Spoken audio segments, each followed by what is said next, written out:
dans l'immense cortège et tous les saints, dans les apôtres qui portaient ta parole bénédictée,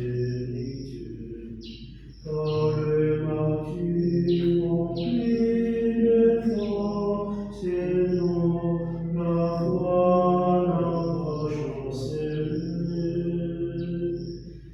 Dieu, nous t'aimons,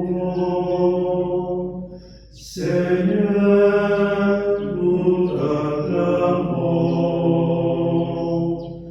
dans l'immense cortège et tous les saints. Au nom du Père et du Fils et du Saint-Esprit, Amen. le Seigneur soit avec vous. Et avec votre esprit. Nous faisons aujourd'hui mémoire de Saint François de Sales, évêque et docteur de l'Église. François de Sales fut essentiellement un pasteur, missionnaire puis évêque de Genève, résident à Annecy, fondateur de la Visitation avec Sainte Jeanne Françoise de Chantal. Il se fit tout à tous par la parole et par l'écrit, traitant de théologie avec les protestants, mettant la vie spirituelle à la portée des laïcs, attentifs aux petits comme aux grands. Puisse son exemple nous inspirer les mêmes attitudes et les mêmes vertus, d'être aussi comme lui, comme Saint Paul, tout à tous, pour la gloire de Dieu et le salut des âmes. Frères, préparons-nous à célébrer le mystère de l'Eucharistie en reconnaissant que nous avons péché et implorons la divine miséricorde. Seigneur Jésus, envoyé pour guérir les cœurs qui reviennent vers toi, Seigneur, prends pitié. Seigneur, prends pitié. Ô Christ venu appeler les pécheurs, ô Christ, prends pitié. Ô Christ, prends pitié. Seigneur qui siège à la droite du Père ou qui intercède pour nous, Seigneur, prends pitié. Seigneur, prends pitié. Que Dieu Tout-Puissant nous fasse miséricorde, qu'il nous pardonne nos péchés et nous conduise à la vie éternelle. Amen. Prions le Seigneur. Seigneur Dieu, pour le salut des âmes, tu as voulu que l'évêque Saint François de Sales devienne le serviteur de tous en toutes choses. Dans ta bonté, accorde-nous à son exemple de manifester toujours ta douce charité dans le service fraternel. Par Jésus-Christ, ton Fils, notre Seigneur, qui vit et règne avec toi dans l'unité du Saint-Esprit, Dieu pour les siècles des siècles. Amen.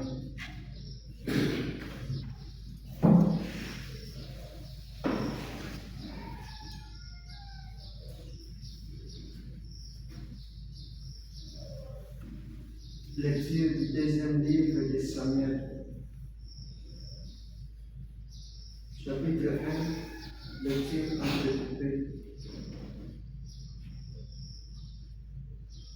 En ce jour-là, David, après avoir battu les Amalécites, revint à Chiklag et y demeura des jours.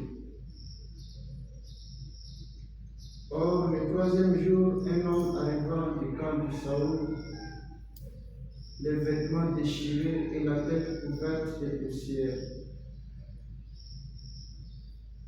En arrivant auprès de David, il se jeta à terre et se prosterna. David lui demanda: D'où viens-tu donc? Il lui répondit: Je me suis échappé du camp d'Israël. David lui dit: Que s'est-il passé? Raconte-le-moi. L'homme répondit: Le peuple s'est enfui du champ de bataille. Beaucoup d'entre eux sont tombés et sont morts. Et même Saoul et son fils Jonathan sont morts. Alors David arracha et déchira ses vêtements, et tous les hommes qui étaient avec lui firent de même. Ils se lamentèrent, pleurèrent et gênèrent jusqu'au soir à cause de Saoul et de son fils Jonathan, à cause du peuple du Seigneur et de la maison d'Israël, parce qu'ils étaient tombés par l'épée. Alors David chanta cette lamentation. Ta fierté Israël transpercée sur tes hauteurs. Comment sont-ils tombés les héros? Saoul et Jonathan aimables, pleins de charme, ni dans la vie, ni dans la mort ne furent séparés, plus rapides que les aigles, plus vaillants que les lions. Fils d'Israël, pleurez sur Saoul. Ils vous revêtaient de pourpre somptueuse et rehaussaient des joyaux d'or vos vêtements. Comment sont-ils tombés les héros au milieu du combat? Jonathan transperçait sur les hauteurs. J'ai le cœur serré à cause de toi, mon frère Jonathan. Tu étais plein d'affection pour moi, et ton amitié pour moi était merveille, plus grande que l'amour des femmes. Comment sont-ils tombés les héros? Comment ont-elles disparu les armes du combat? Parole du Seigneur. Gloire à grâce à Dieu. Que ton visage s'éclaire et nous serons sauvés. Que ton visage s'éclaire et nous serons sauvés. Berger d'Israël, écoute, toi qui conduis Joseph ton troupeau, resplendis au-dessus des chérubins, devant Ephraïm, Benjamin, Manassé, réveille ta vaillance et viens nous sauver. Que ton visage s'éclaire et nous serons sauvés. Seigneur Dieu de l'univers, vas-tu longtemps encore opposer ta colère aux prières de ton peuple, les nourrir du pain de ses larmes, l'abreuver de larmes sans mesure? Tu fais de nous la cible des voisins, nos ennemis ont vraiment dévoilé. Que ton visage s'éclaire et nous serons sauvés. Alléluia. Alléluia. Seigneur, ouvre notre cœur pour nous rendre attentifs aux paroles de ton Fils. Alléluia. Le Seigneur soit avec vous.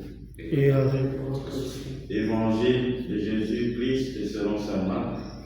Gloire à toi, Seigneur. Au 3e chapitre, du 20e au 21e verset. En ces temps-là, Jésus revint à la maison où de nouveau la foule se rassembla, si bien qu'il n'était même pas possible de manger. Les gens de chez lui, l'apprenant, vinrent pour se saisir de lui, car ils affirmaient qu'il a perdu la tête. Acclamons la parole de Dieu. Gloire à toi, Seigneur. La vie, ce don précieux qui nous est fait, est une réalité, un moment caractérisé par la complexité d'événements et de faits.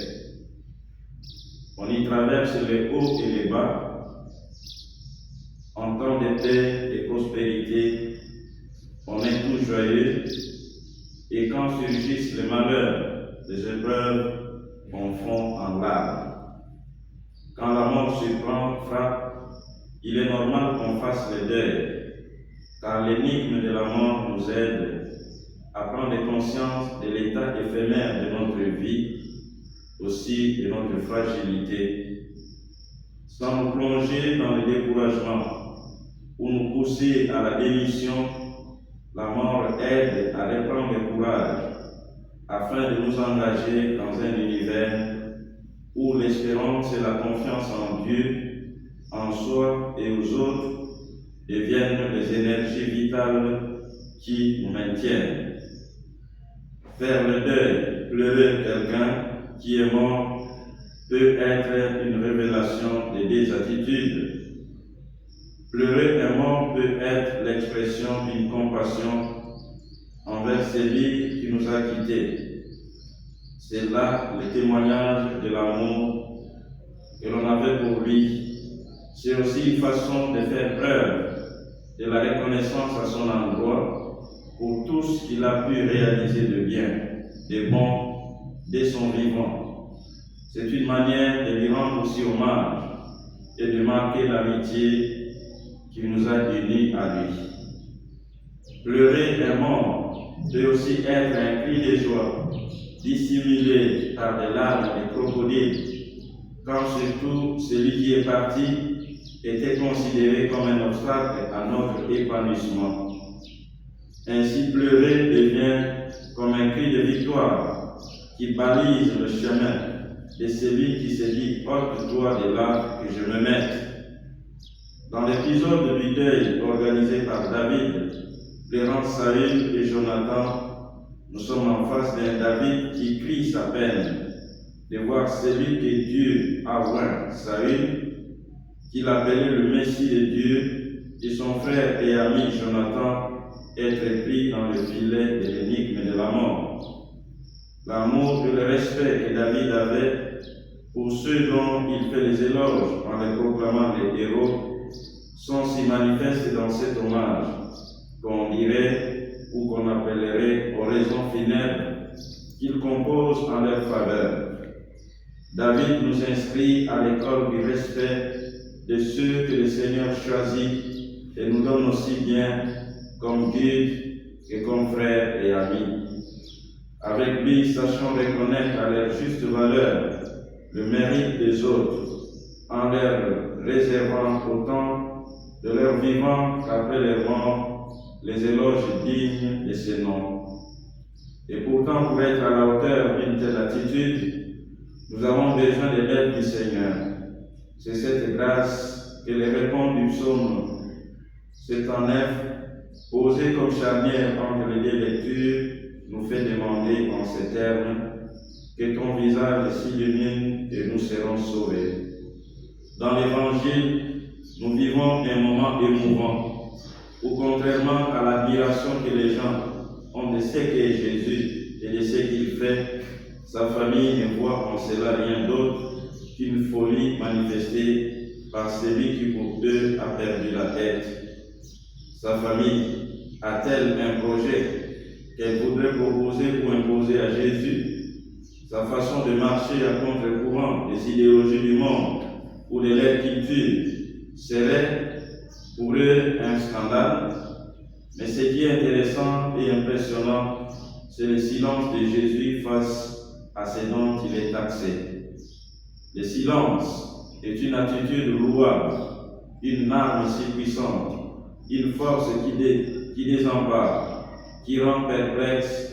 Le silence est une réponse plus puissante, plus forte que toute réponse verbale.